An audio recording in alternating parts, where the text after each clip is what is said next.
Hi, I want to go over how to buy a home the easy way. I've been in business over 11 years in real estate and probably have worked with over 500 buyers getting them in homes, either relocations or local people. And one thing I keep on hearing from a lot of buyers, whether they're first-time home buyers or have bought a home before, and how easy the process is. If they're a first-time home buyer, they're either saying to me, wow, I thought this was just supposed to be so hard and so stressful, and I've had second-time home buyers and people who have bought multiple homes say basically that's how it was the last time they bought, and I never really understood that, so I'm just going to give you my take on it. First thing you need to do is hire and get a knowledgeable real estate agent, but just don't get anybody. Get someone who meets your needs. If you're looking for a mobile home, get someone who's, or manufactured home, get someone who's an expert in manufactured homes. If you're looking for a deal, then you want to get someone who's an expert in foreclosures or bank-owned properties. If you're looking for waterfront property, get someone who's an expert, someone who knows that. You're not just going to want to get the first person you meet.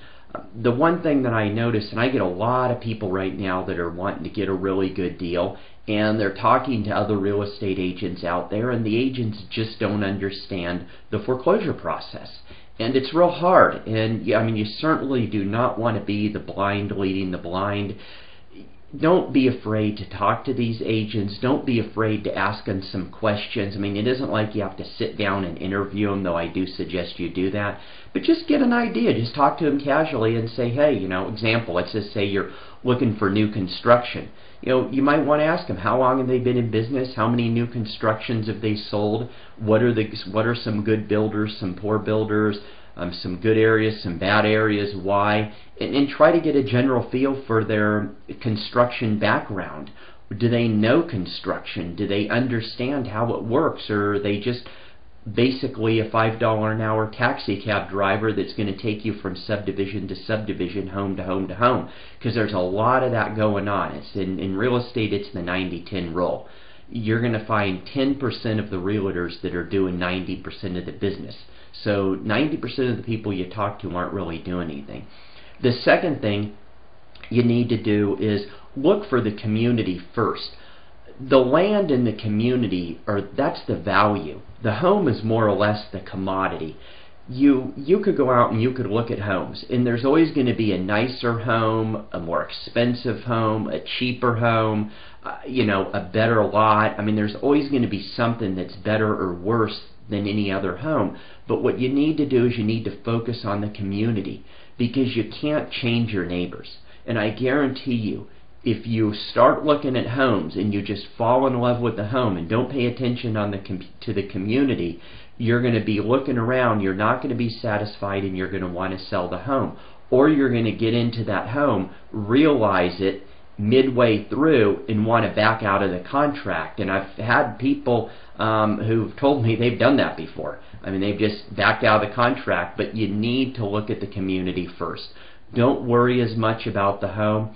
Find the community that you want to live in. Maybe you want to live in, say, 3 communities, and you like all of them. Well, stick to those communities and look for what you're looking for in those communities. Of course, you have to be realistic. The third is to get pre-approved. Coming from a mortgage banking background, I just never could understand how real estate agents would show buyers properties and the buyers aren't approved for a mortgage. And the reason is it's not in the buyer's best interest. Here's some facts. First off, by the National Association of Realtors, a cash buyer, an approved buyer, is going to be able to negotiate a 3 to 6% better deal than someone who is not approved. And that's basically a statistic that's run year after year after year and virtually comes out to the same thing every single year.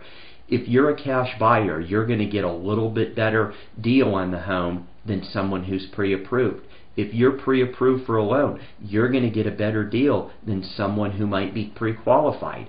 And if you're not even pre-qualified, you probably won't get the home. So you're going to have to do it sooner or later.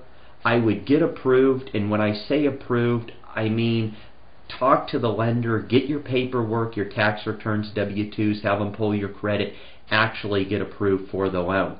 And once you're approved, you're basically a cash buyer.